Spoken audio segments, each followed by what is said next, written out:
Hi, I'm Cathy, I'm one of the gardeners, and I'm going to talk to you about planting today. So this is an area in the woodlands. We had a tree here that had to be taken out.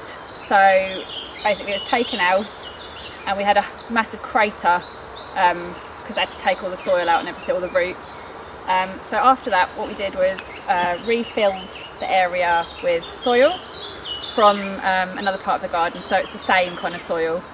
Then we mixed in with the soil council compost waste, which is, it's not high in nutrients, but it improves the kind of structure of the soil, and it retains a little bit more water, and it just kind of gives the plants a little bit of a start. So that was all dug over and then it was levelled, and then we've been planting the last few weeks. So we've been planting the plants in groups, so kind of got epimediums here at the front, some polygonatum, some martagon lilies, ferns, and yeah, lots of kind of different range, and they're planted in groups, so then they'll kind of fill out to make a nice picture overall. Like once the planting develops, they need enough space to grow and to fill the space. Okay, so I'm just going to plant these couple of dicentra here.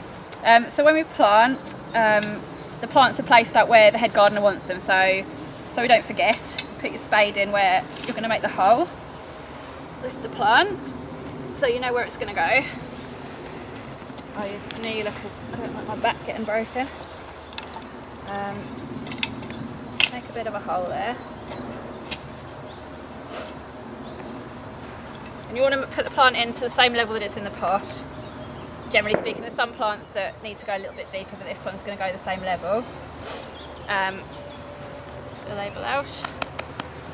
These haven't been potted for that long, so if they've been in the pot for a long time and they're root bound, what we do is when we take them out, if they've got lots of roots that are curled round, we will cut down the roots with our snips, just so the roots don't go round and round and round in the ground and they spread out and the plant has healthy growth. But I'm being a bit gentle with this one because it's not been potted long, but you can see kind of the root structure around there. So in the hole, we're holding onto the plant just where it is, so it's at the right height, and then I'm just filling the soil in around it, breaking up any of the big lumps, and just firming it down a little bit, and just make sure it's at the same level as the rest of the bed. And that's it. So we've got this one to do, this one, and then a few more.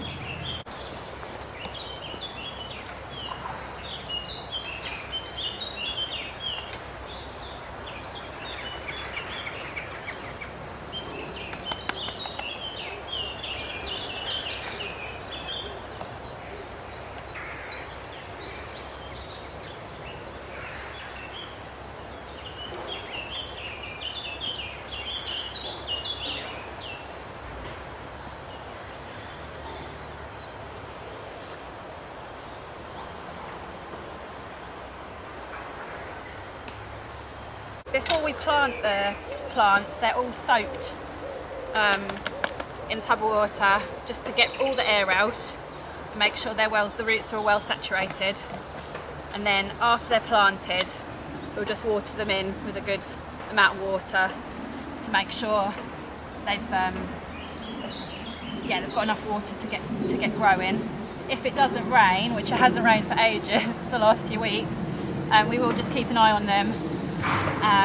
And water them as needed, really, a few days or so, just to make sure they're not drying out, so they haven't got the root system into the soil yet to kind of get the rest of the moisture out like larger plants will. So yeah, just make sure we keep an eye on watering.